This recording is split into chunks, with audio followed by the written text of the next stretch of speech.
TV 새로운 날이 밝았습니다. 성은이님 안녕하세요. 네, 안녕하세요.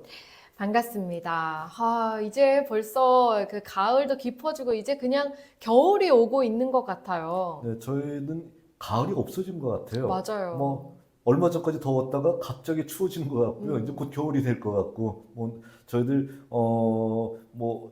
봄, 여름, 가을, 겨울 사계절이 뚜렷한 모습이 좀 없어지는 것 같아서 안타깝기도 합니다. 맞아요. 트렌치 코트를 입을 시간이 없네요. 자, 오늘은요, 저희가 이제 이스라엘을 계속 떠나고 있는데, 이제 어디로 떠날 차례인가요? 자, 저희들이 예루살렘 성전이 있기 전에 자, 하나님의 법궤가 모셔졌던 장소, 그러니까 성막에 모셔졌잖아요. 자, 모셨던 장소가 어디냐면 바로 실로였었거든요. 네. 자, 실로를 저희들이 함께 가보도록 하겠습니다. 네. 실로 하면은 사실 저희가 사무엘서에 네네. 사무엘이 찾아갔던 바로 그곳으로 맞아요. 저희들이 기억하고 자, 있거든요. 또 우리 그림으로도 기억하죠. 자, 오늘도 무사히 같이 그냥 기도하는 사무엘의 모습. 자, 굉장히 그런 어떤 모습들이 있었던 장소가 실로잖아요. 네. 자, 이 실로는 그럼 구약 성경에서 어떤 성격의 도시로 나오고 있나요? 자, 실로가 이제 처음 등장하게 됐던 것은 여호수아 때 처음 등장합니다. 여호수아가 땅을 분배하잖아요. 땅을 음, 분배할 때 당연히 땅을 분배할 때는 유력 지파부터 분배하게 되잖아요. 네. 그러다 보니까 7지파 정도가 아직 분배를 받지 못했어요. 그러니까 그들이 실로에 모여서 바로 이곳에서 땅을 분배하게 됩니다. 그래서 바로 그 장소에서 땅을 분배했던 장소로서, 그러니까 7지파에게 땅을 분배했던 장소로서 실로가 등장하게 되고요. 자, 그리고는 이제 이곳에서 법궤라고 하는 것이 지금 성막이 있잖아요. 성막은 이동의 개념이 있기 때문에 네. 어디든지 옮겨 다닙니다. 옮겨 다니면서 중앙성소 역할을 감당했었는데 그 옮겨 다니기 전에 항상 베이스 캠프로서 오래 머물렀던 장소가 어디냐면 바로 실로였었거든요. 그러니까 실로에서 하나님 앞에 많은 예배가 진행됐었고요. 또 제사장도 여기 살게 되었었고요. 그래서 바로 당연히 어떤 일이 나올까요? 이곳에서 자기 억울한 일을 가지고 기도하는 한나의 모습이 등장하게 되고요. 그리고 또 그곳에서 이제 하나님 아들을 낳게 되면은 내가 하나님께 바치겠습니다라는 한나의 기도를 통해서 사무엘의 실로에서의 삶이 시작되게 되었던 것입니다. 네. 이렇게 실로가 성소의 역할로서 담당을 했던 걸로 주로 나오는데요. 그런데 또 성경에서 이 실로가 중요하게 어떤 사건으로 기록된 것들도 있죠. 맞아요. 어떤 사건이냐면은 사사기가 끝날 때 자, 아주 그냥 그 비극적인 사건이 있었었잖아요. 레위인 첩 사건이라는 네. 것이죠. 레위인이 첩을 얻었는데 첩이 도망갔어요. 잡으러 갔어요. 그리고 데려옵니다. 데려오는데 베냐민 땅 기브아에 있었을 때 어떤 일이 벌어지냐면은 바로 그 기브아 땅에 있는 비류들이 레위인과 상관하겠다라고 얘기하게 되니까 어떻게 하나요? 레위인이 그 첩을 내어준 다음에 마음대로 하려서 밤새 폭행당하고 죽임당하는 어떤 이런 일이 벌어지게 되는 것이죠. 자, 이랬었을 때, 자, 바로 그 상태를 바라보면서 이스라엘 전체 지파에서 베냐민 지파에서 있었던 일은 이건 정말 천년을 저버린 일이다. 이거는 있을 수 없는 일이다. 해서 군대를 소집해서 베냐민과 전투를 벌이게 됩니다. 그 전투에서 자, 결론적으로 그 지파들의 연합군들이 승리하게 되고 베냐민 지파가 거의 멸족당하게 되는 상태에 머무르게 되는 네. 것이죠. 그러니까 그때서야 그들은 이제 다시 깨달음이 있었던 거예요. 아, 우리가 하나님이 세워준 12지파 중에서 한 지파를 우리가 멸족시킬 상황이 되었다. 이러면 안 된다 생각했던 거예요. 그래서 자, 베냐민 지파 사람들에게 자기들의 여인을 누구도 줘서는 안 된다라고 결의를 했기 때문에 자, 자기네들이 여인들을 베냐민 지파에는 못 줘요. 그 대신 어떻게 하냐면 실로 종교 축제 때 춤추는 실로의 여인들 가운데서 베냐민 사람들이 그들을 데려다가 거의 납치하는 것이죠. 납치에다가 부인을 삼는다 할지라도 우리가 뭐라고 하지 않겠다라고 묵인을 해줍니다. 그래서 바로 또 한 번의 비극적인 장소로서 바로 이 실로가 등장하게 됩니다. 네. 근데 저는 항상 성경의 이 부분을 읽을 때마다 좀 궁금했던 게 한 가지 네네. 있거든요. 그러면 실로에 있던 여인들은 그 지파에 소속된 여인들이 아니고 가나안 땅에 원래 있던 여인들이었나요? 자, 그러니까 그 여인들이 어떤 여인들인지, 신전에 있는 무희들이었는지에 대해서 많은 연구들이 있고요. 정확하지는 않습니다. 정확하지는 않는데, 자, 그들이 가나안 여인이든 아니면 이스라엘의 여인이든 간에 중요한 것이 아니죠. 그들의 의사와 상관없이 이런 일들이 벌어졌잖아요. 그러니까 그런 사건이 보도된 바로 그 다음 절에 뭐라고 표현되어 있냐면, 그때 이스라엘에 왕이 없으므로 백성들이 자기 속인에 옳을 대로 행하였다라고 하는 구절이 나와 있는 거예요. 그러니까 그 행동에 대해서 하나님께서 인정하지 않으신다라고 얘기하고 있고요. 또 여성 신학자들이 분노하는 성경 구절 가운데서 한 구절이 또 이 구절 중도 하나 들어가 있죠. 항상요. 예. 그 사사시대의 결국 이 레윈첩 사건도 사사시대의 암울한 시대상을 또 보여주는 그렇죠. 부분 중에 하나잖아요. 실로가 성소임에도 불구하고 또 이런 역할로서 등장하는 것을 저희가 살펴봤습니다. 예, 근데 또 이런 사건 말고 또 다른 사건들도 많이 있었죠. 자, 어떤 사건이 있었냐면은 실로의 사무엘이 거기서 이제 근무를 하기 시작했습니다. 한나 어머니와 아버지가 이제 합의를 해가지고 그를 이제 하나님께 바쳤었잖아요. 그랬을 때 사무엘이 기도할 때 하나님께서 사무엘아, 사무엘아 부르시잖아요. 그때 무슨 말씀하셨나요, 하나님이? 엘리 제사장의 집을 심판하는 그렇죠. 말씀하셨죠. 엘리 제사장의 아들들이 정말 지금 할지 못할 일 다 하고 있다라는 거예요. 성전의 회막에서 수종된 여인들을 범하지 않나, 하나님께 바쳐주는 그런 고기를 먹지 않나, 자기 마음대로 판결을 내리지 않나, 이런 일들 벌이고 있잖아요. 네. 그러니까 하나님께서 심판하시리라 작정을 하셨다라고 하는 얘기를 하게 되잖아요. 자, 하게 됐던 그 장소도 어디냐면 바로 실로입니다. 실로에 있었는데 그 일이 있은 다음에 얼마 후에 어떤 일이 벌어지냐면 블레셋 사람들이 쳐들어오게 됩니다. 쳐들어오게 되고 블레셋 사람들은 아벡이라는 곳에 진치고 있고 이스라엘은 에베네스를 진치고 있습니다. 전투를 벌이게 됩니다. 처음에 전투에서 이스라엘이 패배합니다. 그러니까 이스라엘이 어떻게 하나요? 하나님이 우리와 함께하지 않아서 진 것 같다. 그러니까 법궤를 가지고 나와서 싸우자라고 하면서 실로에 있는 법궤를 가지고 나와서 전투합니다. 근데 그 전투에서 어떤 일이 벌어지나요?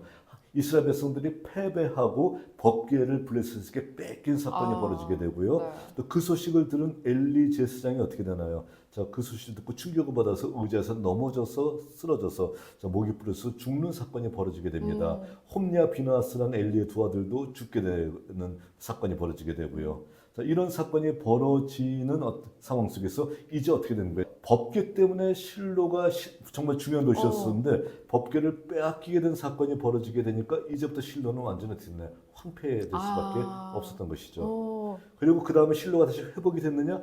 회복이 안 됐죠. 그 법궤는 블레셋 땅을 전전하다가 다윗이 그 법궤를 다시 가져오게 되잖아요. 네. 가져와서 예루살렘에 머물게 하고 됐었고 성전이 있기 전까지 다윗이 예루살렘에서 법궤를 모시고 있는 어떤 장면들이 나타나게 되는 것이죠. 네. 그러니까 실로는 그 이후에 굉장히 파괴된 도시로서 커다랗게 그 역사에 등장하지 않고 있는 모습을 보여주고 있다는 겁니다. 네. 실로가 더 이상 하나님의 임재를 상징하는 법궤가 없었기 때문에 그렇죠. 그 의미가 없는 것이 돼버렸네요. 네네. 자, 그렇게 돼 있는데 그럼에도 불구하고 뭐 이런 노래 있잖아요. 아, 옛날이요 하는 거예요. 자, 굉장히 옛날을 그리워하는 사람들이 있었잖아요. 네. 자, 그랬었을 때 그 이후에는 이제 솔로몬 때 예루살렘에 성전이 지어지게 되고 모든 예배를 그 중앙 성소인 성전에서 감당하게 되고 성전이라고 하는 것은 이동의 개념이 아니라 정착의 개념이잖아요. 그러니까 더 이상 옮겨 다니지 않고 예루살렘이 그 모든 역할을 감당하게 됩니다. 그런데 그 당시에 그 예루살렘에서 제일을 담당했던 사람은 어느 사람이냐면 바로 사독계열 사람이었었어요. 네. 그런데 아비아달 계열의 사람들, 아비아달 계열의 제사장들은 어디가 고향이었었냐면 실로가 고향이었던 사람들이에요. 자, 그러니까 그들이 나중에 어떻게 돼요? 솔로몬이 왕에 즉위할 때, 줄을 잘못 썼었죠. 아도니아 편에 줄 서다가 그들은 아나도스를 귀양 가게 되잖아요. 예. 그러니까 아나도스를 귀양 갔던 사람은 옛날이요. 어디에서 예배드린 때를 추억하게 될까요? 실로에서. 실로를 추억하게 되는 것이죠.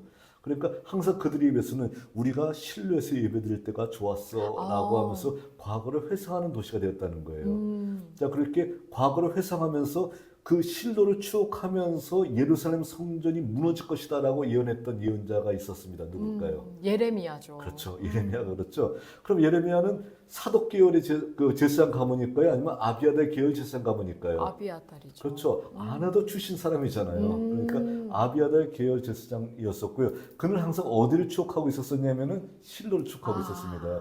그러니까 예전에 하나님께서 우리 백성들이 이스라엘이 범죄했을 때 실로 성소를 파괴한 것 같이 예루살렘 성전도 하나님께서 너희들이 범죄하게 되면 파괴시킬 것이다 라고 하면서 당시 사람들은 예루살렘 성전이 무너진다라고 하기는 큰일 나는 줄 알고 있고요. 하나님의 약속이 있는 장소로 알고 있기 때문에 그런 말 하진 않았었는데 그렇죠. 파격적인 예언을 했었죠. 자 이렇게 예언을 하니까 어떻게 되나요? 예레미야는 국가보안법이에요. 잡혀 들어갔어요. 잡혀 들어가서 그를 여호야김이 죽이려고 합니다. 죽이려고 했었을 때 예레미야가 풀려났어요. 자, 왜 풀려났을까요? 예레미야를 변호했던 사람이 예전에 선지자가 했던 말을 쭉 찾아봤어요. 찾아봤더니 예전에 예레미야와 똑같은 예언을 했던 사람이 있었던 거예요. 누굴까요? 네, 미가 선지자죠. 자, 미가 선지자잖아요. 네. 자, 아까 미가 선지자가 바로 그와 같이 외쳤던 기록이 있었고 그 당시 왕이 히스기야 왕이었는데 히스기야는 자기가 회개를 했지 미가를 죽이지 않았던 거예요. 그러니까 당시에 변호인들이 옛날에 너의 선대왕 히스기야는 자기가 회개했고 선지자를 죽이지 않았다. 근데 너는 왜 선지자를 죽이려고 하느냐라고 얘기했던 거예요. 그러니까 아무리 사악한 여호야김 왕도 어떻게 합니까? 그래, 우리 할아버지가 선조가 한 게 현명했던 것 같아. 예레미야 죽이지 말고 살려보내라고 했던 것이죠. 자, 그러니까 이와 같은 일이 벌어졌었고요. 자, 예레미야가 그와 같이 예루살렘 성전이 무너질 것이다라는 것을 얘기할 때 실로의 성소를 언급했던 것도 그가 바로 아비아다의 계열의 제사장이었기 때문에 실로를 중심으로 중앙성소를 지켰던 제사장 가문 출신이었었기 때문에 그런 얘기를 할 수 있었다는 겁니다. 네, 이렇게 실로를 생각하다 보니까 예레미야까지 또 생각을 해보게 되는데요. 그래서 그런지 예레미야의 어떤 그런 말투나 행동들이 되게 개혁적인 성향이 많이 보이는 것이 이런 이유 때문인 그렇죠. 것 같아요. 그는 뭐 예루살렘과 관계 있는 사람이 아니라 실로와 관계 있는 사람이기 때문에 예루살렘을 더 비판적으로 바라보면서 하나님의 어떤 말씀을 더 개혁적으로 외칠 수가 있었다는 것이죠. 네, 그래서 저희도 항상 어떤 고정관념을 가지고 있는 게 아니라 하나님이 원하는 뜻이 무엇인가를 조금 더 이렇게 주의 깊게 봐야 될 필요가 있는 것 같습니다. 당연하게 그렇게 되는 것인데 뭐 한국의 기독교는 뭐냐면 예전에 이렇게 지켜왔기 때문에 이게 맞다. 아니면 어느 목사님이 말하기 때문에 이게 맞다라고 얘기 많이 하잖아요. 말 같지 않은 소리고요. 하나님의 뜻대로 행하는 것, 그것을 찾아 노력하는 모습이 우리 평생을 해야 될 노력 가운데 하나라고 생각이 됩니다. 네. 그러면 이 실로가 지금도 저희가 찾아볼 수 있잖아요.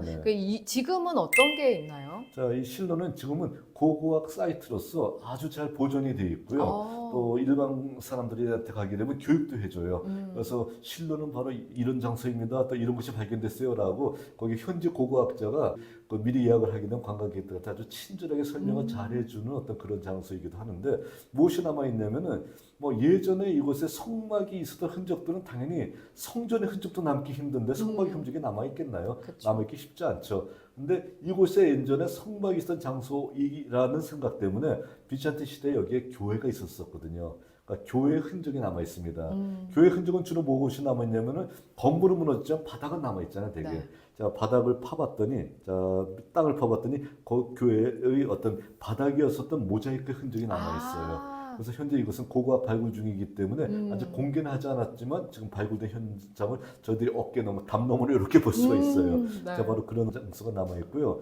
또 이곳에 포도주를 짰었던 포도주 틀이 남아 있습니다. 그러니까 기드온 같은 사람은 이 포도주 틀에서 밀을 타작했다라고 나와 있잖아요. 그러니까 바로 이런 장소에서 했었다라고 보면 틀림없습니다. 바로 그런 장소도 남아 있고요.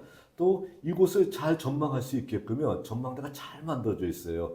자, 그리고 3D로 영화를 볼 수 있게 돼 있어요. 그러니까 예전에 일곱 지파 사람들이 와서 자, 우리도 땅 줘요라고 했던 그거부터 시작해서 영화를 아주 잘 만들었고요. 영화 끝나게 되면은 뭐 문이 쫙 열리면서 실로의 발굴토가 쫙 나오게 되는 정말 가보게 되면은 영화도 재밌지만 현장을 바로 확인해 볼 수 있게끔 그 고고학 사이트를 만들었기 때문에 저희들 이곳은 꼭 한번 가볼 만한 장소라고 얘기할 수 있습니다. 네, 저도 이거 언뜻 봤는데 너무 가보고 싶어지더라고요. 저희가 이렇게 실로도 함께 살펴봤습니다.